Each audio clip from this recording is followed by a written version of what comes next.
I'm Sarah Baene from the Green Office of the University of Liège, and it's a pleasure today to welcome our two speakers, Gaëtan and Daan.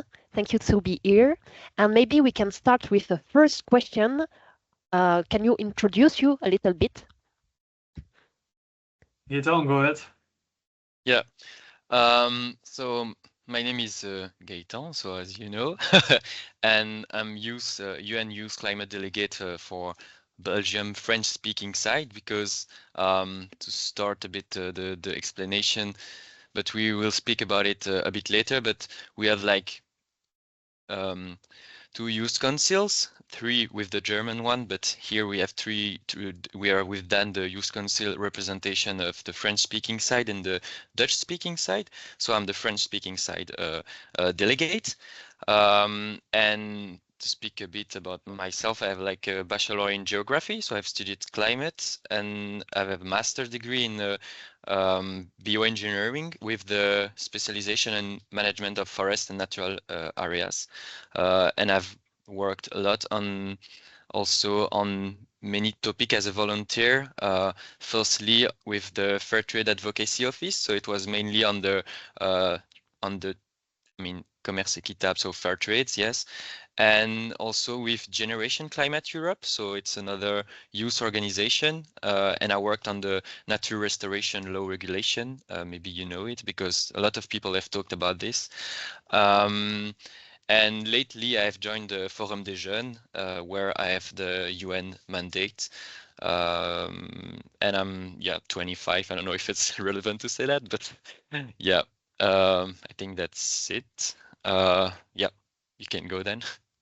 Great introduction. I'm Daan Vandenberghe. I'm the UN Youth Delegate for the Flemish Youth Council. So because of, indeed, as you said, Gaëtan, Belgium is a complicated country. We don't have one national youth council, but we have several ones, like one for the Dutch-speaking, one for the French-speaking, one for the German-speaking part of Belgium.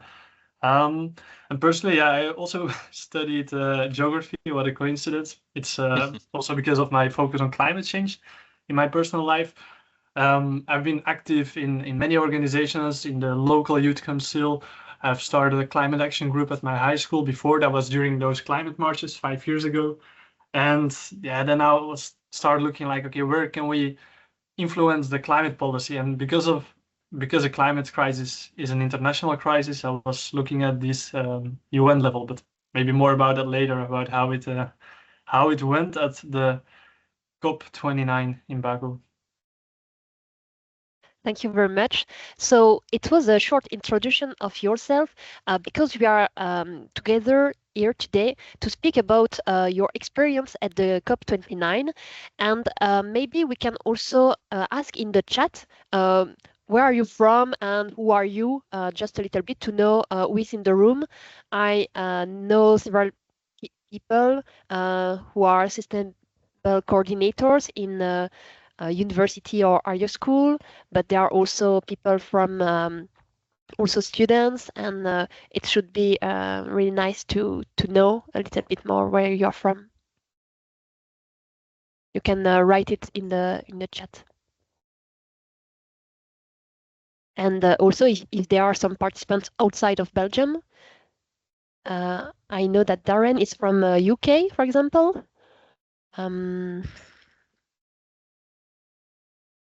If you can read out loud, because I can't see the text with when I'm sharing the screen. Yes. So if someone says something, I'll not know, just to let For you the know. moment, everybody is writing because there is no comment in the chat. Okay, perfect, then, or not. Or maybe everybody is sleeping. I don't know. I hope not.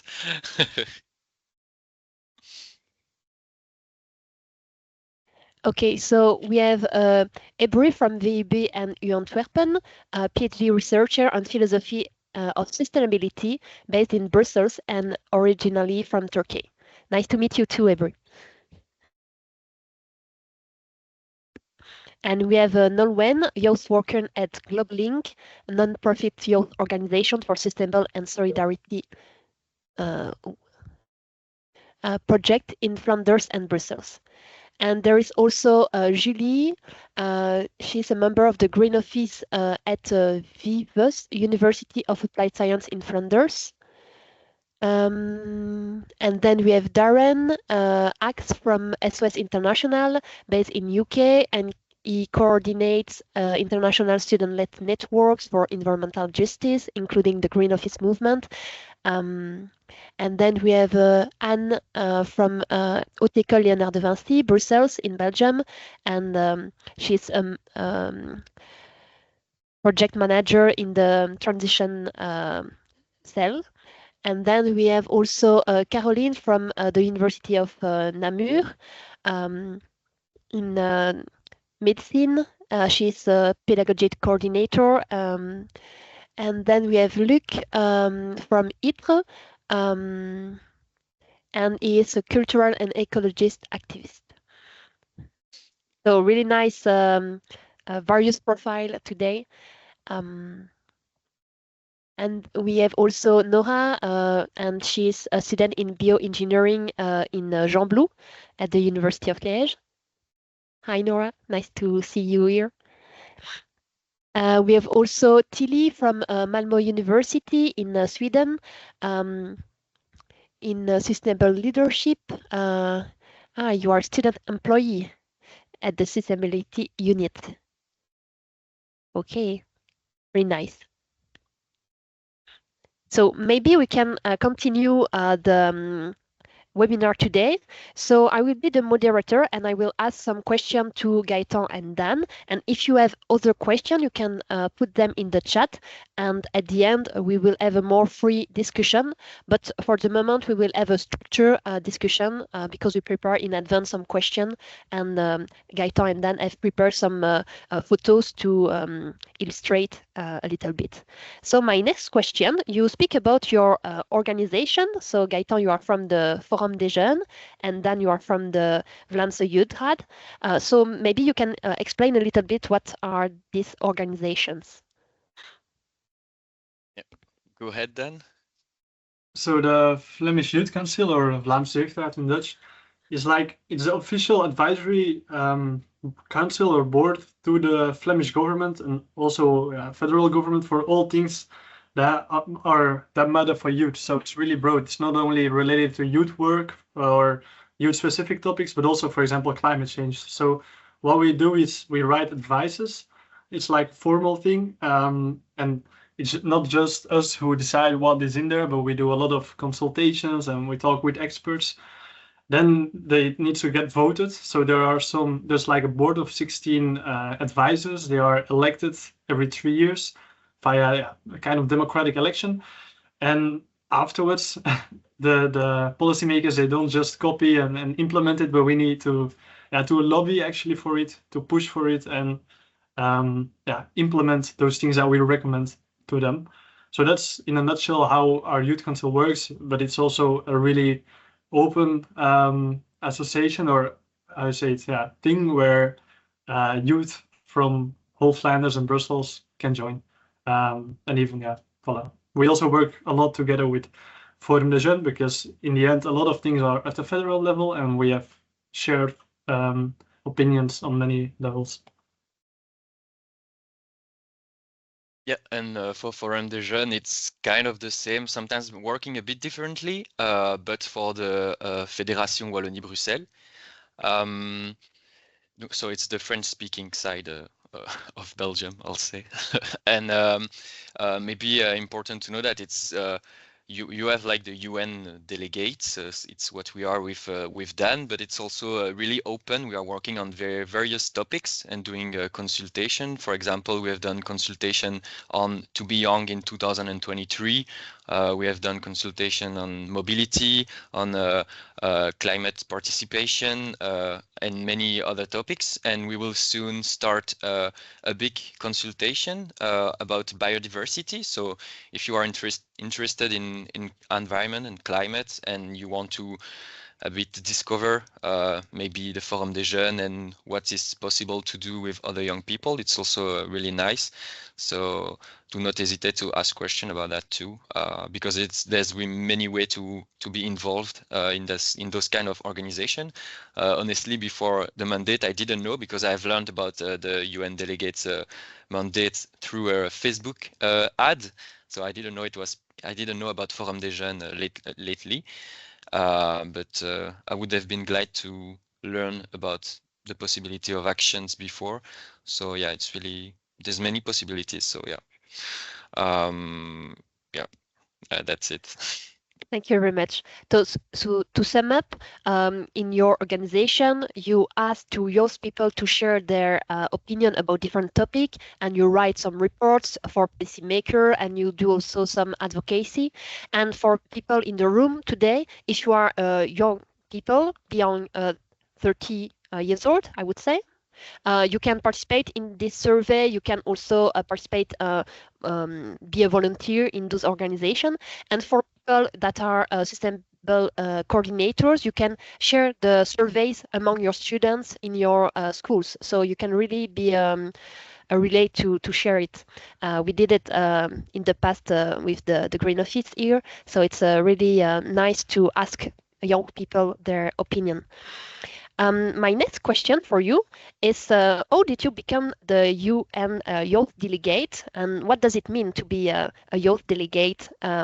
What do you do as a Youth Delegate? Do I start then?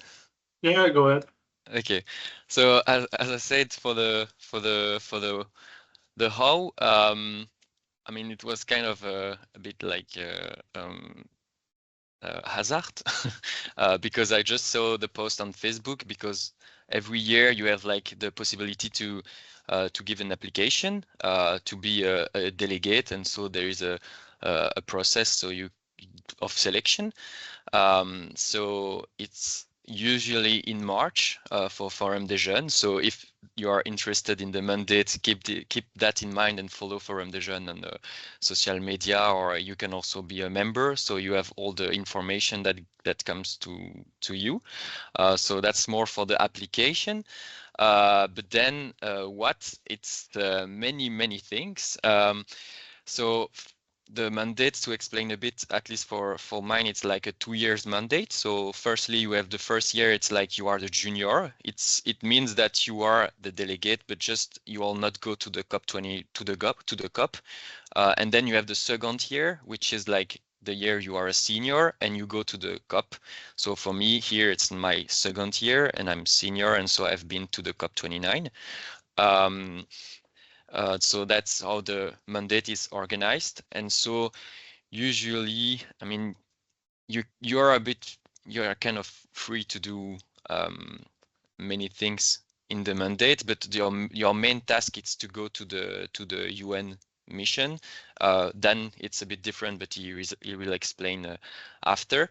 And then you also have many organizations, like we are working on position paper. We have also a network with European Climate Youth Delegates. So it's youth from other youth council in all over Europe, which we are working with. Because it's important to know that at the UN for the COP, the position of Europe, of countries of Europe, it's mainly negotiated at the European level. So it's really good to have also a position with youth from all over Europe. So this is part of the mandate. So we are working with other European youth climate delegates. And the other part is more at the national level. So it's what we have explained with the consultation, and try to really have an overview of what the youth is thinking about climate and about many other topics, and to really be a good representative. It's really important to have like relation with youth and to meet youth. We have also like collaboration with UNICEF, for example, to speak about children. So yeah, we are kind of free to participate to some project or some other not at Forum des Jeunes, but it's always with the view to participate at the COP at the end, in short. And do not hesitate to ask questions if you need to also. Yeah, there's not much I need to add to that. Maybe only that for like in the Vlaamse Jeugdraad, the selection procedure is maybe a bit different. We have like a selection committee where there's also youth, and you have several stages. So first you need to write, I have a written submission, like answer some questions. It's not too complicated though. Then you have like a selection day where you do several tasks and where we also see how good are you at working in group together, because you need to work a lot with other youth across Europe, as Gaëtan explained. And then in the end, you need to do like a panel discussion or speech to also check the how well you are at in verbally, because a lot of times we are asked to speak at events or inside events, for example, during the climate conference too. So it's part of the job, I would say. And another important thing is that we work within existing structures as youth delegates within Belgium. So, for example, both Forum des Jeunes and Vlaamse Jeugdraad are part of the Climate Coalition.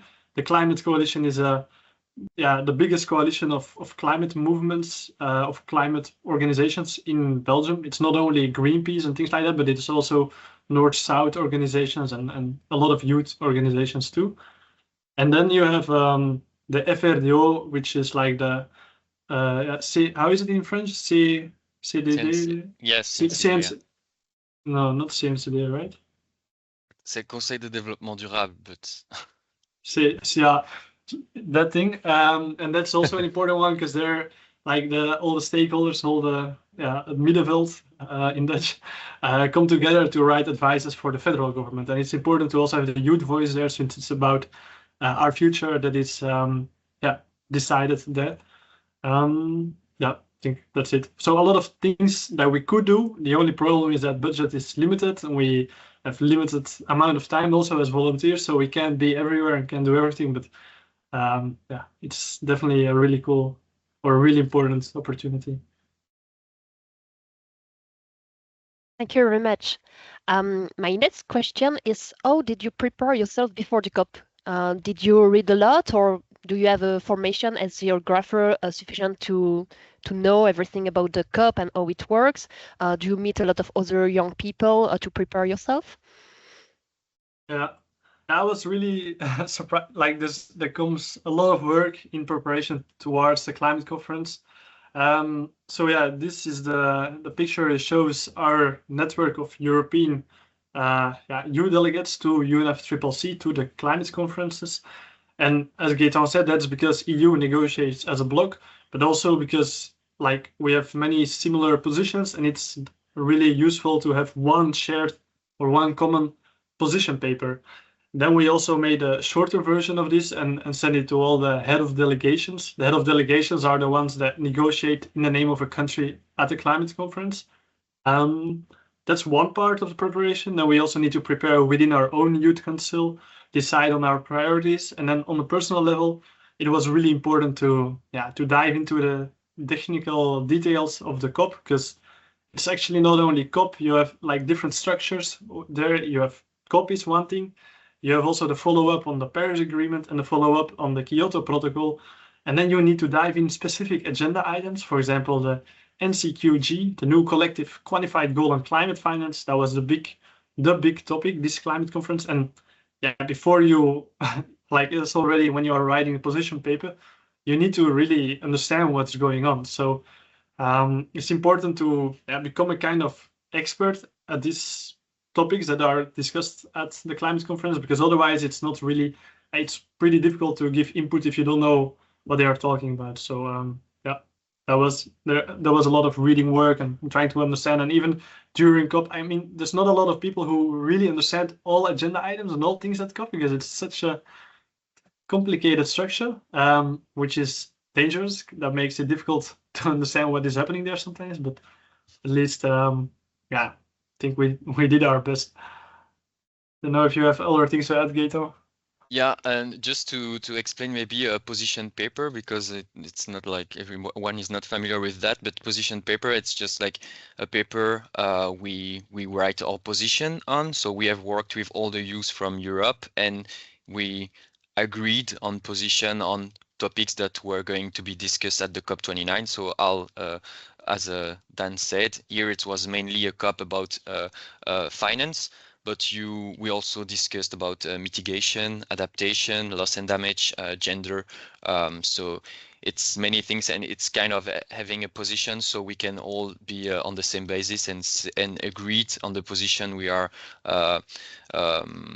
fighting for, because we are fighting with our delegation, but also at the European level. So it's just to have a common position, if you like. And maybe also a second thing, it's that for the mandate, it's not mandatory to have like a background in climate, for example. Maybe it makes the things easier, but you don't, I mean, for the selection process at Forum des Jeunes, for example, you don't need to be an expert already on climate to be selected. We also have a biodiversity delegate. And for example, she didn't have a background, and she on specific on biodiversity, she was really interested in biodiversity, but she wanted to learn, and she did really a great job too. So I mean, you don't have to have done study about climate to be a good delegate, and you also like sharing the youth voice. So I think it's also mainly that, and the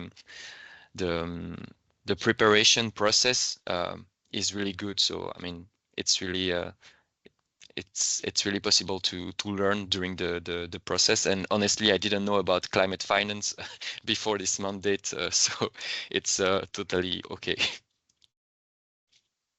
Thank you very much. And then you organized an event at VUB before the COP. How was it?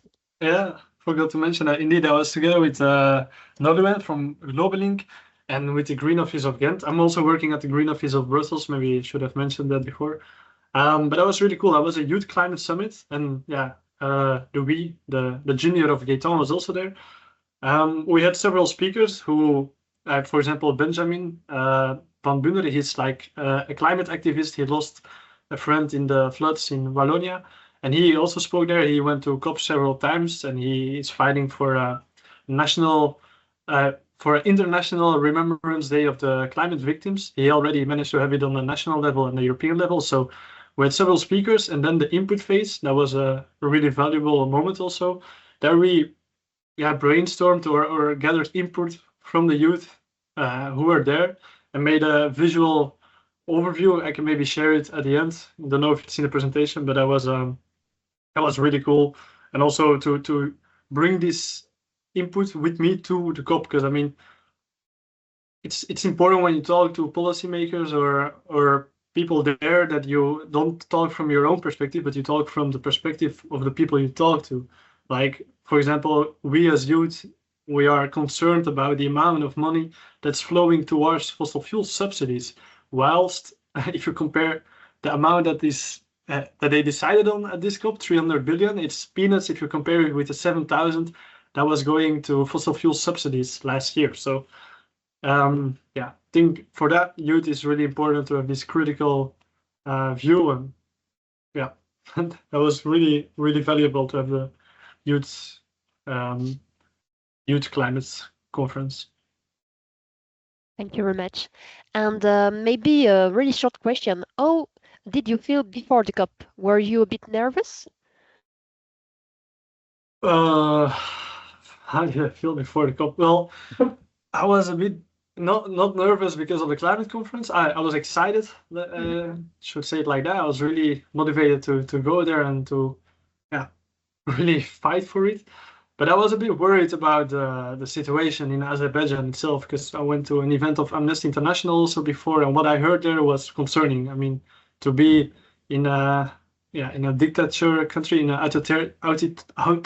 authoritarian country for 16 days, that was a different experience, I would say. But we can elaborate about it more later. Yeah, same. I think I was a bit stressed, and also because it's a big event. So, I mean, you're kind of alone during this time. What was great is to be with Dan, because we're, I mean, kind of all the time together over there. But it's true that it's really an environment that's not common, and we will show after some picture of the COP, but it's really so big place, and when you arrive there, it's like crazy.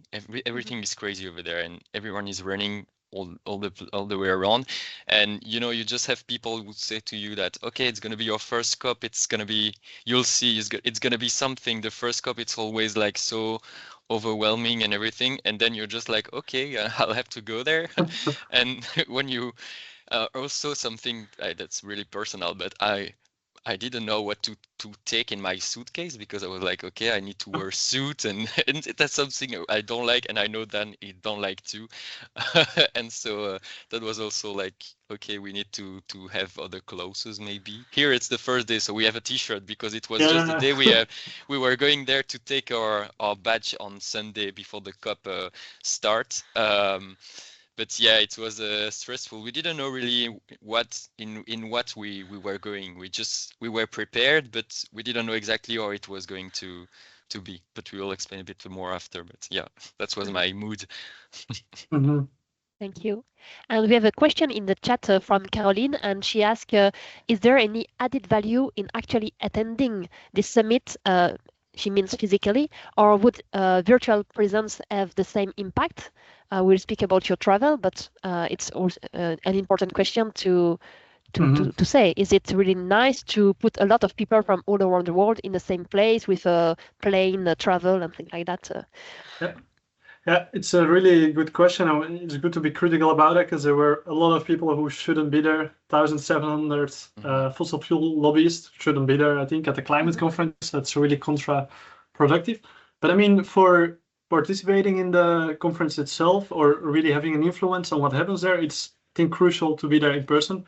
You don't need to be there with 80,000 or 60,000 as now, but at least I think it's important to have the youth in person there, because, for example, when there was a new draft text and we wanted to give a quick reaction, what we did is we wrote a reaction in a doc, printed it, and ran to the EU offices to give it to all the ministers of EU member states who were going to have a discussion on the text. So that's only possible if you're there in person. If you're attending online, you can only, it's difficult to even watch the negotiations, because they're usually not live streamed. It's not meant to be live streamed for media, for example. And then you cannot really influence what's going on. You can only, maybe for there's a whole part of pavilions and side events and those, like the circles around it. I mean, they could do it online for sure, and they shouldn't be there, I think. But yeah, to have an impact, I think it's not possible to not be there. And also in the end, like, because you have this critique of, oh, they're all flying there, true. And the moment now it was also impossible to not fly, because the dictator or the president, he closed the land borders. Made it obligatory to fly. But if you compare the impact of like the flights going there compared with the huge amount of emissions worldwide and the effect that the climate negotiations can have on it positively, if they set new targets or, for example, have tax on flying, then the effect is just like, if you look at the numbers, it's a way more positive effect that you can have with just putting those people in place together. So I think you need to choose your enemies and choose the fossil fuel industry, for example, as an enemy, and not the climate negotiators who meet there in person, because I think it's the negotiations wouldn't work as well online, maybe.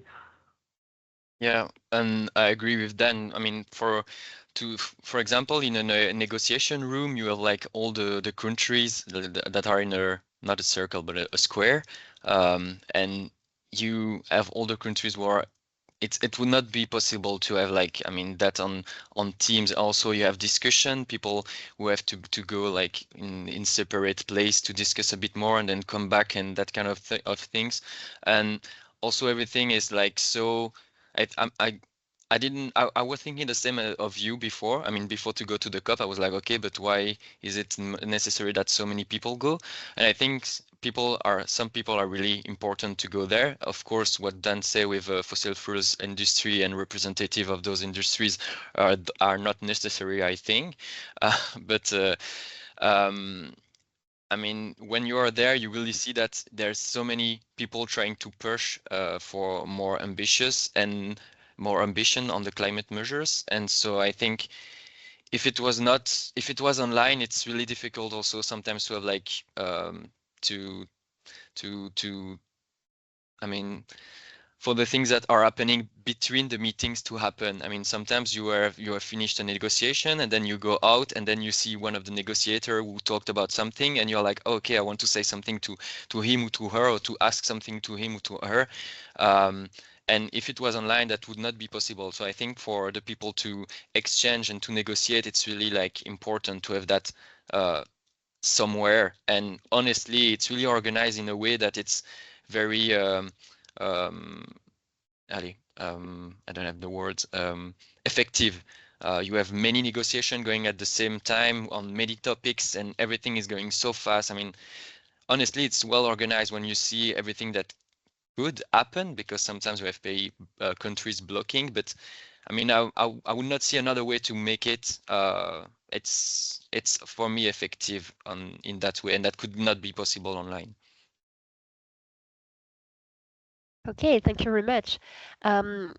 So my next question is, you say some information about it, but how is Azerbaijan? Do you visit a bit, or was it not?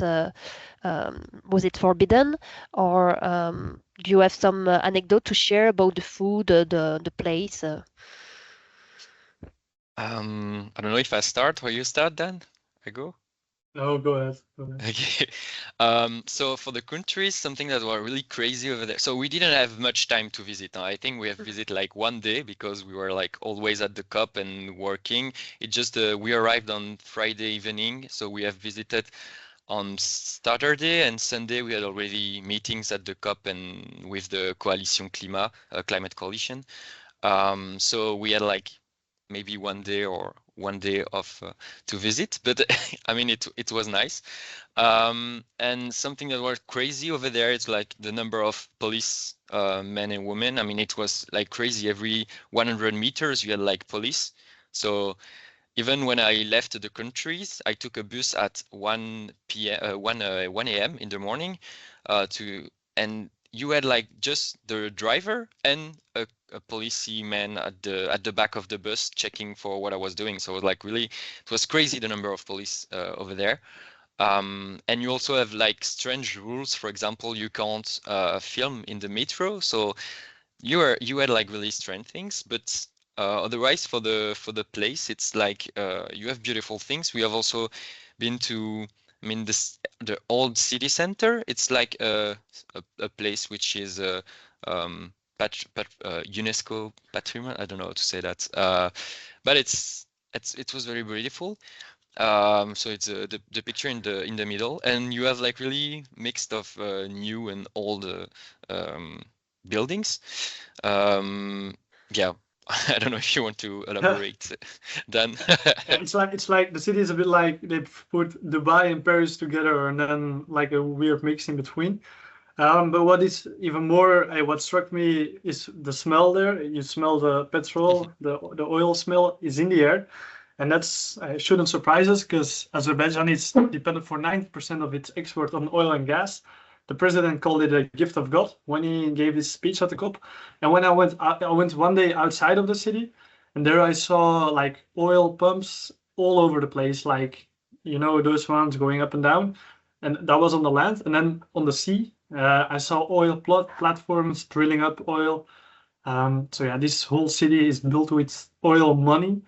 And I was concerned about that because it's like Azerbaijan was the presidency of the COP, so they have a huge role. They have a huge impact on like preparing draft text, making it a smooth process at the climate conference, pushing for more ambition, things like that. And that was something that was this year not working quite well. The president of COP was also coming from an oil company before, and the CEO of the COP, like someone else, he has been filmed doing some trying to do some oil deals. So yeah, I think that's really not what we want to see at the climate conference. Thank you very much. So not the best context to have a COP. And my next question is, could you describe a little bit the COP building infrastructure? What is the atmosphere then, the kind of people you meet? Yeah. I'm gonna do. I don't know if you hear the song when I. You have heard No. the song? Oh, No, okay, we you don't don't. hear it. You don't hear. Okay. Yeah. Do I start then, or you start? Yeah, go ahead, go ahead. Okay. So just maybe I put the plan here. So for you to imagine the round here, it's a stadium. I don't know a stadium of what, but it's a big stadium. So that's really crazy. The size of the cup, and you have like the blue zone. So the blue zone is the one you can see here, and on the top you have the green zone. So the blue zone is like the United Nation areas. It's for the negotiation. I mean, I've only been there, to be honest. And you have the green zone, which is more. I don't exactly know where it's there, but Dan will be able to Greenwashing. say, yeah. Dan will say a word on it just after. So it's really big, and you have many places. I mean, sometimes we have to be at a place, and then you have to be at another one, and it's 15 minutes walk between both because it's like crazy big, and you have like. Yeah, it's big. That's not the first thing. And for the atmosphere, I don't know what the slide I put. Oh no, okay, sorry. Oh, wait. And for the atmosphere and people present, I'm gonna show a video a bit after. But for the atmosphere, it was really strange. I mean, we have tried to organize at the moment a protest. So we were with Amnesty Belgium, but also other organization. And usually in COP, you have the right to do protest inside of the area or outside. But here you could really do almost nothing. So there is no right to protest outside, and inside we had the right to protest, but with silence. So we couldn't say words. So that was really strange. I mean, we had like a protest in the building, one of the main corridors, with many organizations, and we had to sing the song of protest. So it was like, and we couldn't say a word because we didn't have the authorization from organizers of the COP. So that was something that was really strange. And to put a bit of the context also, when we were going to the COP, so we had to take the bus and the subway. And at first, the first day, we were wondering why we see no children or no young people in the I mean, with schools and everything. But we have learned that the schools were closed during the 2 weeks. So I don't know why they did that exactly, but it's really strange how they organize everything, and it's kind of they wanted to avoid mixing population with the people attending the COP29. And yeah, we had to check what we could do. There were also like a lot of thing they were saying about like the protection of our data. And we have talked a lot with ministers, and even for them, they said that it was a strange COP because the right we had on the ground were really like not big. I don't know what to say. Restricted. Yeah. Limited. Yeah, limited. I don't know. Yeah, you can let you the floor too then. Yeah, so it took place in the tents that are behind me, and those you have to imagine the whole COP. There's not a single window, so you're always inside like air-conditioned rooms with 40,000 people running from one place to another. And as you say, indeed, so in the blue zone, that you see on the screen, that's maintained by the UN, and there you have like always the same kind of rules. It's normal that you can do big protests there to disturb the negotiations, but outside are the rules of the host country. In this case, it's Azerbaijan. And as you said, those schools were closed, I think, for several reasons. One reason is to avoid traffic jams. They also advised people to work at home to not have too many traffic jams. But imagine, like in Belgium, they would never close the schools for 2 weeks for a climate conference. That would be, wouldn't happen in a democratic country, I think. And then another thing is that those people from the universities, those students, all volunteered. I don't know if they got paid or not, but at the COP, the volunteers were really nice. But yeah, it's a bit strange for them, I think, also to miss 2 weeks of classes and to have to be there. And then, yeah, about the atmosphere itself, I felt like the last days, it was really like there was a lot of tension. Actually, the whole COP, you felt if you talk to people, there was some tension, but especially the last days when negotiations were stuck. They were stuck for 2 weeks, but the last days, there was. I saw like the press that was in the prolongation. So on Saturday, the last day, it should have been Friday, the last day, but Saturday it continued, and you saw press running after one person and then another, like a whole stampede of press. Negotiations behind closed doors, people waiting outside the room, seeing what happens. And then the least developed countries at one moment they said, okay, for us this deal is so bad that we just don't want to talk about it. In the night they accepted though, but during the day it seemed like there wasn't going to be an agreement reached, because we have to be honest about the deal that is made about climate finance. It's a bad deal.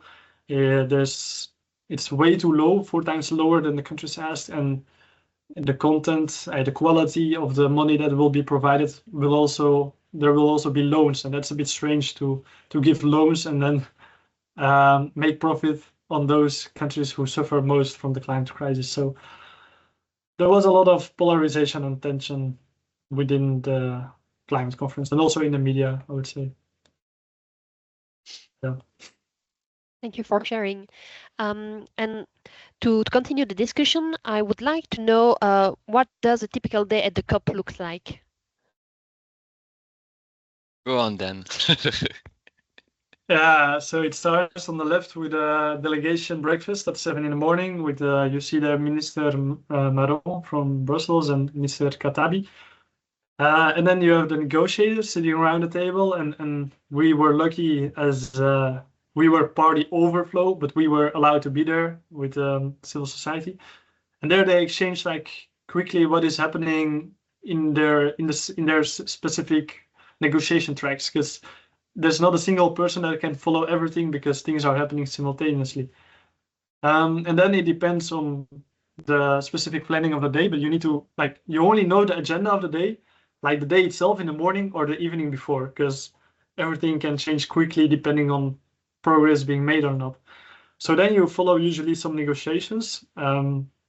Those happen in the several meeting rooms, but in between negotiations, you have to prepare for other meetings or talk about what is happening in the negotiations and see if you can do an action.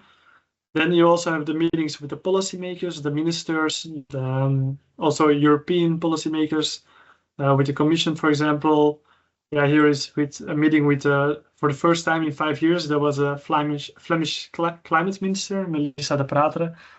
And another important aspect is doing some protests, as the one behind me there. It says "Pay Up." We did we made a big. It doesn't seem big on this picture, but like a big "Pay Up" symbol banner in the stadium itself. Or Gaëtan also participated in several conferences, several actions. I mean, so yeah, there's a whole diversity of things, but it depends on the day.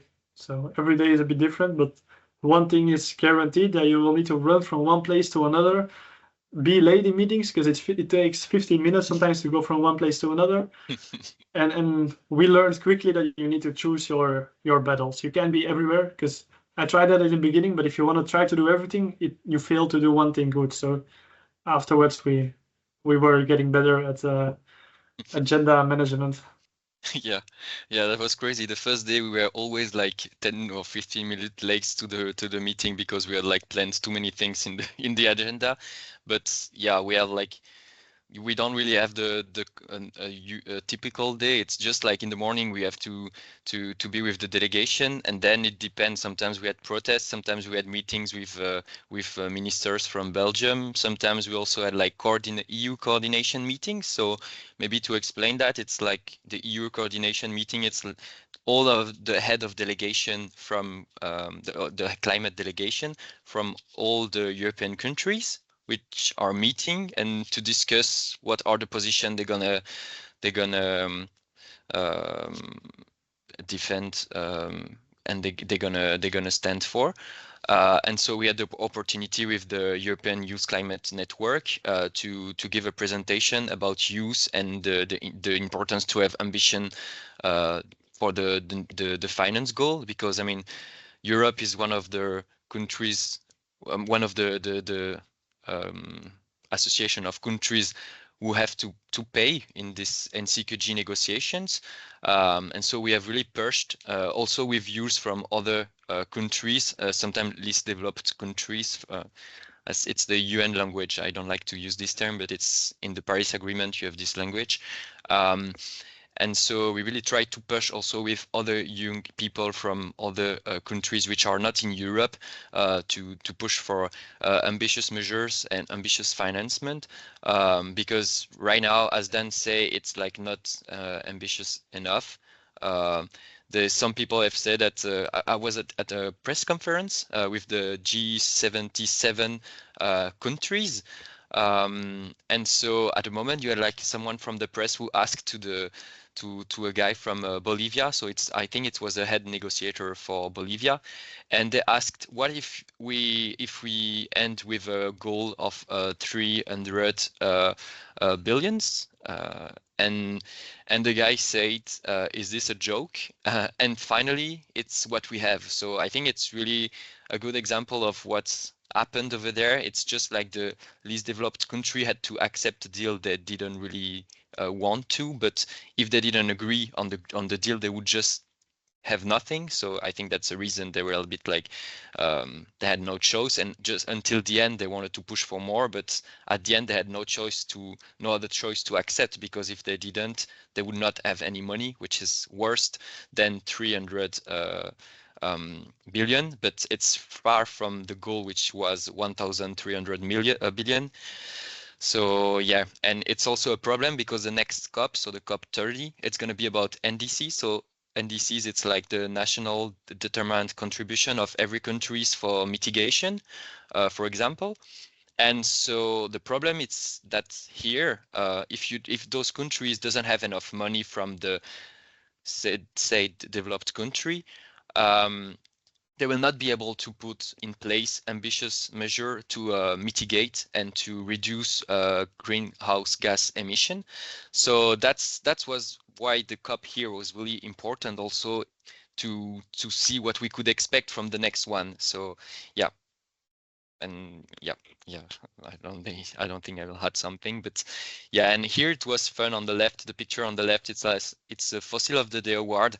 So it was every day at 6 p.m. I think it was funny. They were like giving awards to countries being the worst at the negotiation. Yeah, just to show you that. Thank you very much. And to be more positive, what are you proud of? No. You go on, Dan, or I go? I don't know. I mean, so proud on a personal level. I mean, the cooperation we had with all youth across Europe and even broader across the world. We also met with youth delegates from all over the world. And I think that's inspiring if the leaders would look at us, how we can work together and find common goals, and then they should be able to do it too, I think, because in the end, what is decided there is about not only our future, but the future of millions or thousands of people in the future, like future generations. So I'm happy that we managed to bring our voice and also not only shout there, but also get heard. It doesn't mean they implement or do what we ask them to do, but at least I had the feeling that we were listened to, and that's an important feeling. But I struggle with the message of I really had to. I don't find any or a lot of positive things in the outcome of this climate conference, and that's frustrating because I want to activate people, not make them fatalistic. But it's difficult because there's not, like, for example, about mitigation, the negotiations that I was following, I had a really hard time to just to be in those negotiations, because what was happening there was such a lack of progress. They couldn't even talk about any substance. They were talking about procedures all the time. Like the Arab group was blocking, the G77 and China was blocking. They didn't want to talk, for example, about fossil fuels, which they did previous year, but now all of a sudden it was no, we're not gonna continue on that. And so as a young person, it's it didn't do my faith in humanity to solve the climate crisis any good. But what made me hopeful, and I also I hope this can also inspire you, is like the amount of people that are really determined to fight the climate crisis, and many of you are also here, I think, because you believe that we should do something, that we can do something, and that's I think what I'm most proud of, the great people that I met, inspiring youth delegates, climate activists, also a lot of inspiring negotiators, although they don't only, I mean, a lot of negotiators, first I thought, okay, those are the enemies, but usually they just have to do what is being said on a higher level, on a political level in the government, because they themselves, they know very well what is at stake and what is going on. So I also have respect, for a lot of them who did a good job, but not good enough since we are not going in a good direction at the moment. And me, something I was really proud of, it's to be with some people over there and feeling like I was in the good side. I mean, we are really pushing for ambitious measure because it's just like our future is, I mean, depending on the measures we're gonna be able to put in the next years. So I was happy to be with, for example, here for the Belgium the Climate Coalition of Belgium. It's really people who are fighting for climate, and it's really amazing to be with them. Here, I don't think we see the video, but me, I hear in my you can see here, for example, I think you see the videos, but you just can't hear. But you know, here it's the protest I told you about, with like silenced because people couldn't talk. So I mean, it was even more impactful, I feel, because we were all there and people not talking, but just like doing and so you had really something like emotional, I think, and it was, you are there with so many people, and I also felt like hope to see that so many people were there and fighting for that. And also another thing, I think that's really useful when we discuss with delegates from other countries that are not in Europe, is that sometimes European countries and European negotiators, they are more like, they will more easily listen to delegates, youth delegates from Europe than from other countries.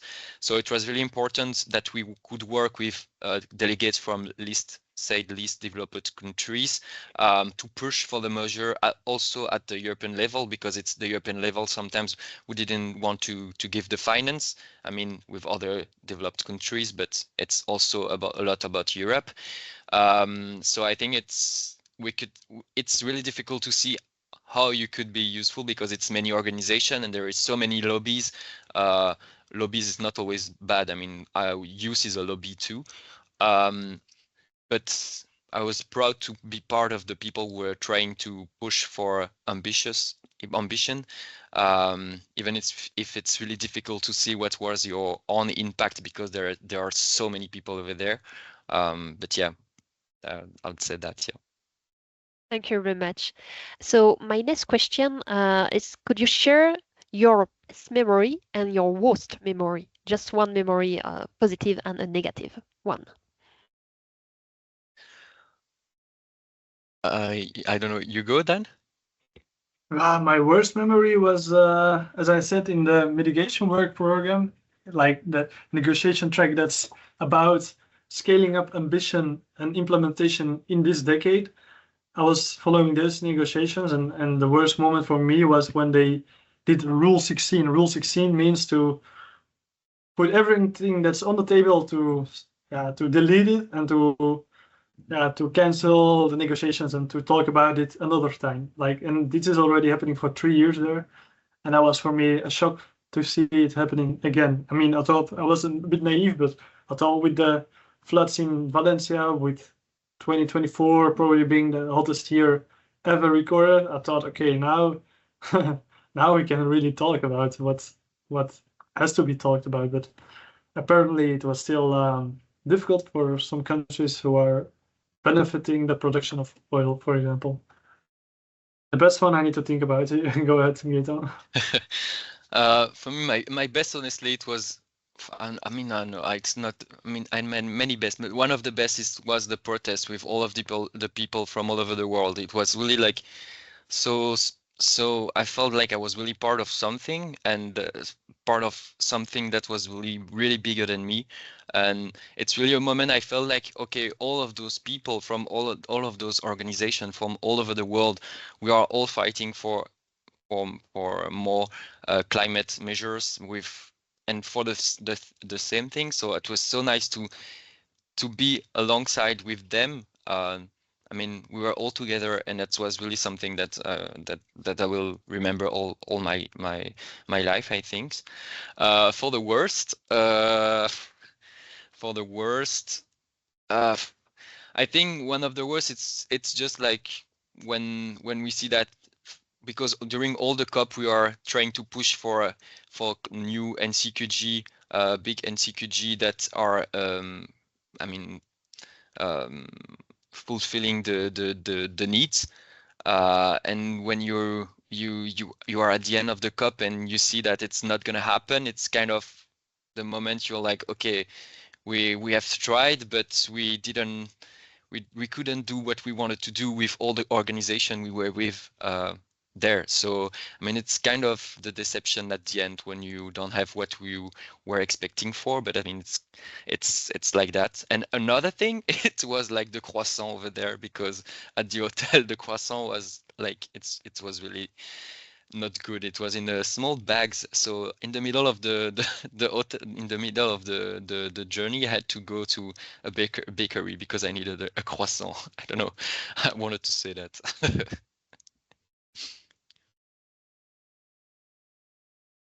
Yeah, for the best one, I would say the intervention that you can see on the left, where we had a chance to talk like not only 5 minutes but 45 minutes with the European heads of delegations, and that's really like the room where they decide on the EU position and where they can change things and where they negotiate how much Europe can contribute, for example. So it was good to be there in that room and also tell those negotiators, like, don't only do what your government says, but also think like a father, think like a mother, think about what you would want for the best of humanity, and then to also have some really specific input from us, like that we gathered before COP and throughout the COP. Was cool to be there with like all several youth speaking, and then discussions with the head of delegations. And it was nice to see that they had a lot of, like, there was a lot of respect in both ways and also understanding from them, and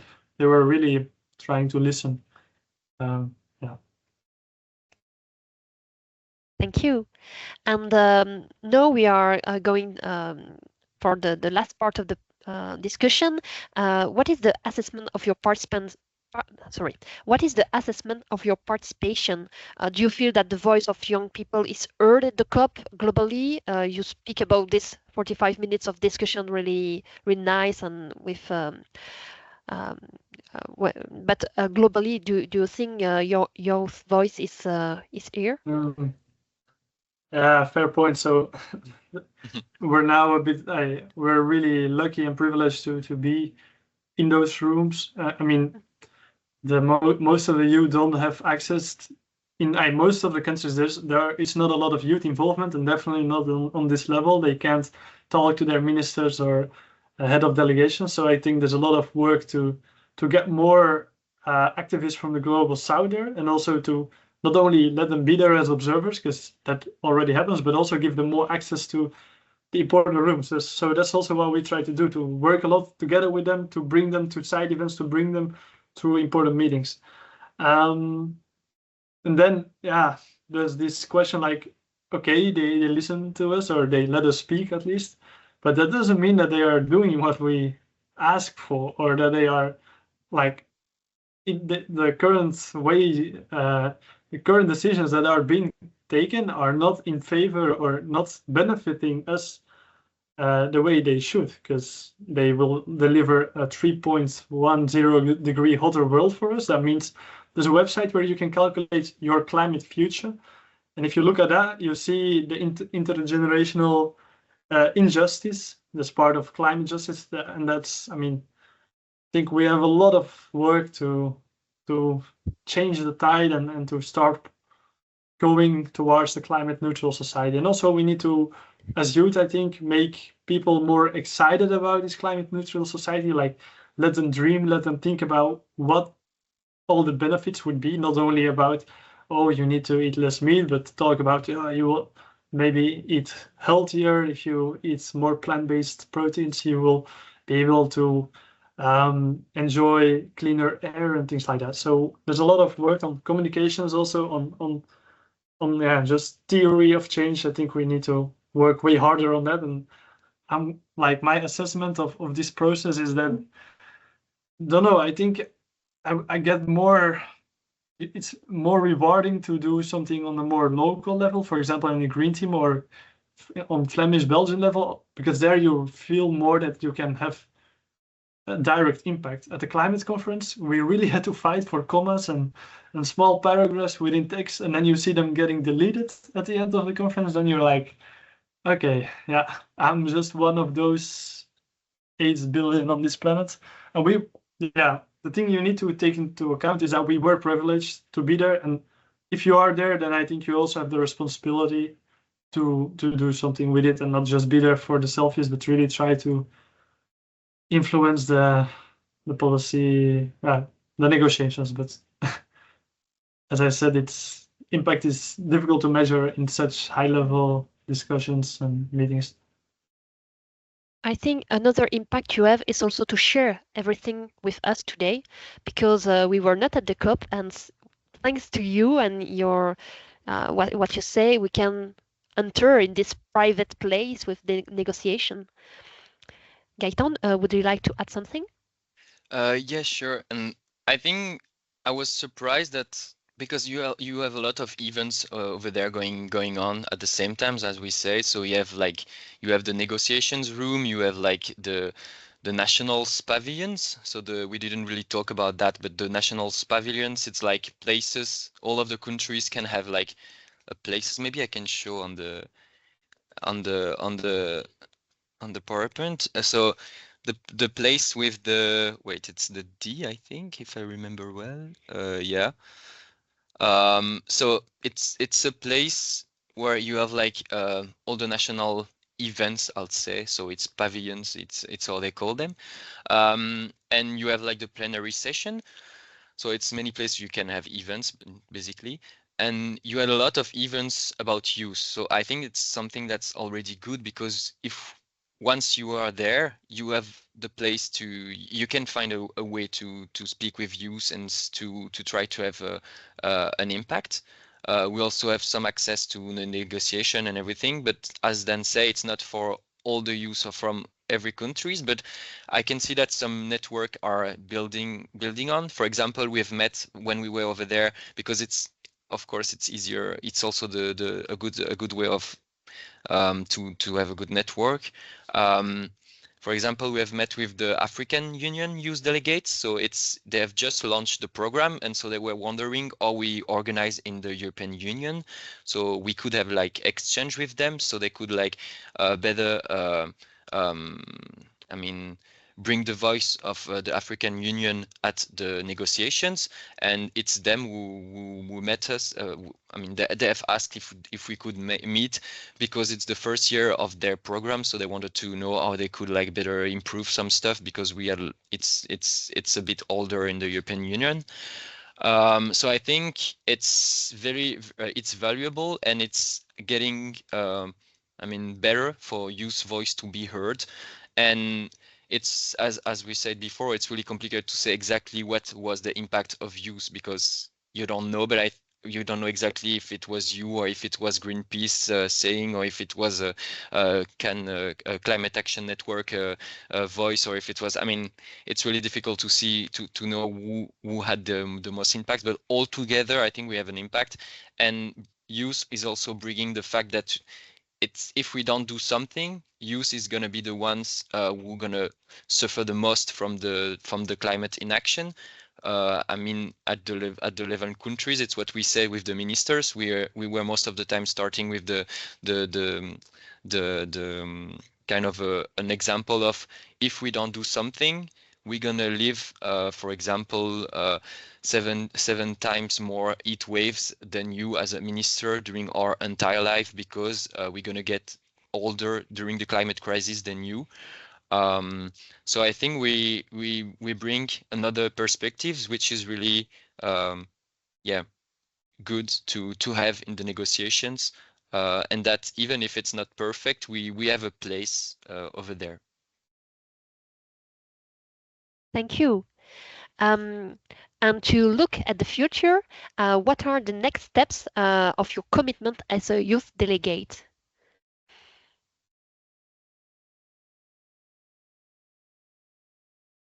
Do I go? Do you go then?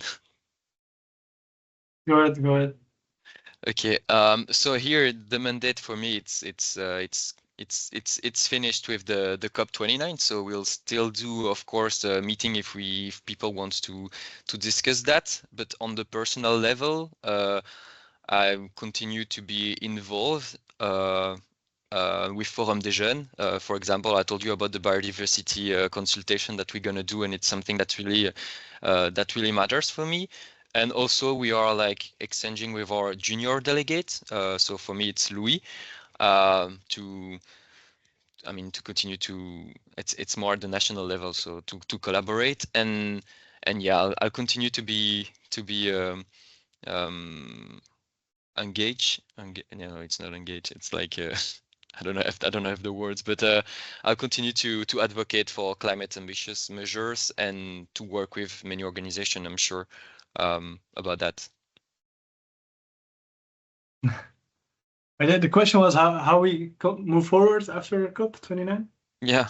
Yeah. So for me, it's still till September being a climate youth delegate, and of course now the most important thing is to transfer the knowledge that we gathered at this climate conference to our follow-up person, to our junior, because otherwise some countries they even have more funding and they send always twice the same person to COP, so that like you can share or use your previous experience, but we don't have that system, so we need to transfer the knowledge ourselves.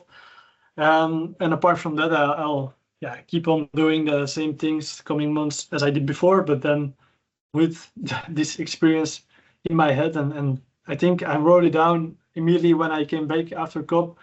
I just need to, I will try to even do everything 10 times more, like fight climate change even better than before, because I saw if it's not happening there, then we need to do it ourselves as youth, as motivated people, like just start bringing the change that we wish to see in the world. It's not easy because the system is not always fair, but I think we can't just sit and wait and hope that it will be fine, because then it won't be fine. So we need to keep on fighting. Even if it's not 1.5 degrees, then it's 2 degrees or 2.5. Like every 10 of a degree matters, and you can calculate how much it matters on the website that I shared, My Climate Future. And for me, that's I think there's a huge motivation to keep on going. Thank you very much for all your motivation. And my last question was, what is the message you want to share with the people here today and with young people in general? You have a last message to share today? Me, I'd say don't be scared to be involved. I mean, sometimes we don't do something because we think that we need to have like knowledge or competences, but I mean, most of the time you can just develop those at the moment you are doing the things. For me, it was like really crazy to go at the COP29. I was really scared at first, but then you just find a way, and you just develop the competences or the knowledge you need. I mean, we are young people, so it's if we have a moment, we can do that. It's really right now, and that's also something that I really liked with Forum des Jeunes. For me, it's really something they bring to me. It's like you have the right to speak and you have the right to fight for your ideas, and even if you are not like yet perfect with the competences or the knowledge you need, you can just develop it. And I mean, we should not be scared to try something if it's what we want to do. Yeah, I think I already gave a kind of short speech before, so that was my message, but also keep on going and try to find things that also give you energy. Don't get too frustrated. Try to get, how do you say it, satisfaction also from what you do. Be proud on what you're doing and work together with others. That was what helped most for me. Before the climate marches, I didn't realize there were so many people or young people also caring about climate change. But afterwards, I felt like, wow, maybe now together we still have a chance to save the Paris Agreement, to save these 1.5 degrees. Don't know yet how optimistic or pessimistic I am. Doesn't even matter. What matters is our actions, what we do together, and that we don't give up. Thank you. Are there some questions from the room?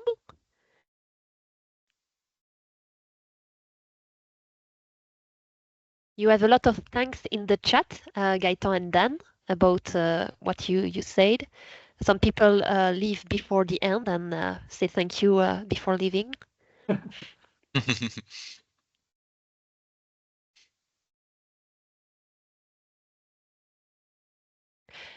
If you have a question or a thing you want to share, you can also open your camera and open your microphone to ask your question or your comments. Or if you want to know something specific about the outcome, because we didn't really talk in depth about what has been decided on this COP, or if you want to know what's going to happen next COP or some structures on the international climate negotiations, feel free to ask or personal questions. More than welcome.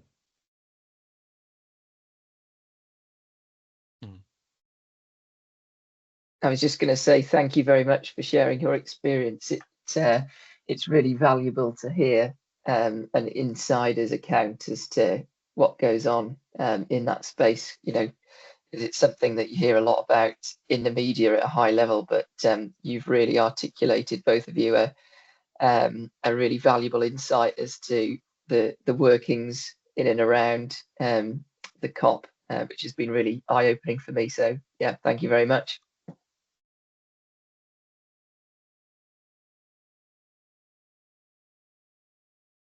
Thank you. I'm glad I gave you some clarification on how it works, because indeed it's like a maze. It's difficult to understand what's really happening. Also, if you read the media, I was reading the media also in parallel, but there it's a bit cherry picking. Sometimes they say something, sometimes they don't say anything. Like also the media from Belgium, for example, they were only there for the last week or last few days, so they don't. Yeah.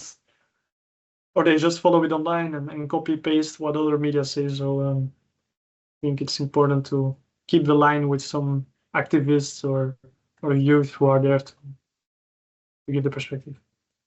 And did you have time to share directly on social media or your experience? Yeah, yeah, definitely. Normally I never post anything on social media, but I felt a bit. I felt I had a responsibility because I was there and I couldn't just be there for myself, right? If you can share like on the social media of the GreenTeam, of the Flemish Youth Council, my personal social media. And then also I think I reach more people by via the media itself, the Flemish radio and television. They interviewed, or I got called when I was flying back, and sadly enough I had to take the plane, but they called, for example, 5 minutes before I had to step on the plane, and I didn't sleep the last 2 nights, only a few hours. And that was, I think, a terrible interview to give, but at least people saw it, and you can share your message in that way too to other people who don't follow you or your network. So I'm happy at least that the media had some attention for the climate conference. Maybe not as much as they should give to it, but yeah. There was attention. Yeah, and same, I shared on my social media, and we also share. We also do some communication on the Forum des Jeunes network of young people, and also with the media and yeah, on the social media.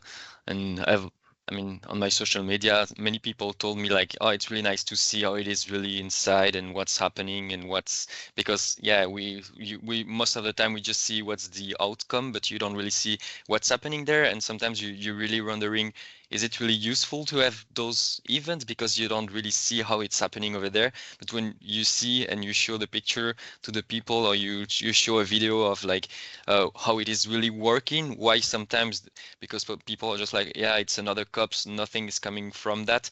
But then when you are there, you see, okay, it's Saudi Arabia, which is blocking some text for a reason, because petrol or because fossil fuels or because other things. And then you have Bolivia, who is blocking mitigation program because they don't want to speak about mitigation without a finance goal, which is understandable.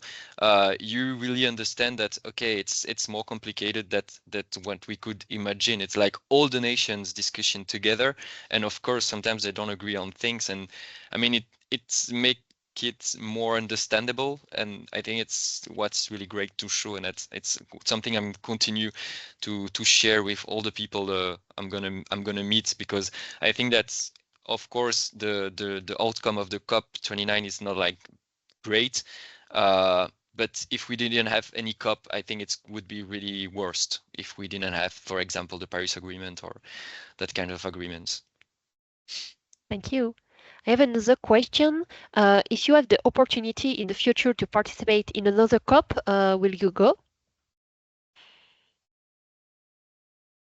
Tough question. Not just if it's like, depends for what reason and for what goal. I mean, if it's just being there for being there without a proper mandate or a proper goal, or if I don't see that I can have an added value, then I won't go. But I mean, yeah, depends on what I'm doing live. I wouldn't say no just to say no, but also not just saying yes to be there, because I mean, it's not a place you want to be for 2 weeks just to. I met some people who were doing that, being there 2 weeks just for networking, or I don't know, but I don't feel that's in my character. Yeah, I think it would be the same for me. I mean, I'd prefer to organize with, for example, here there's going to be another youth delegate next year, which is my junior right now. I prefer to talk with him and see how we could like bring the voice over there, because we don't need, I mean, we don't need 10 youths to be there. I mean, it's from Belgium. I mean, not for all the countries, but I think that it's good that we don't bring too many people too, because the goal is also like to bring the voice of every groups or every groups of people. So yeah, I don't think I would go if it's just like, I don't want to go there just for networking. And also with the mandate here, the UN delegates mandate, we have like special connection with the ministers and special meeting we can attend to, which makes it really valuable to go there, because we can meet people under a proper mandate. And if we just go there, I mean, with no mandate, let's say, we will not have the same occasion. And if it's just to go there to do networking, I'll definitely not do it.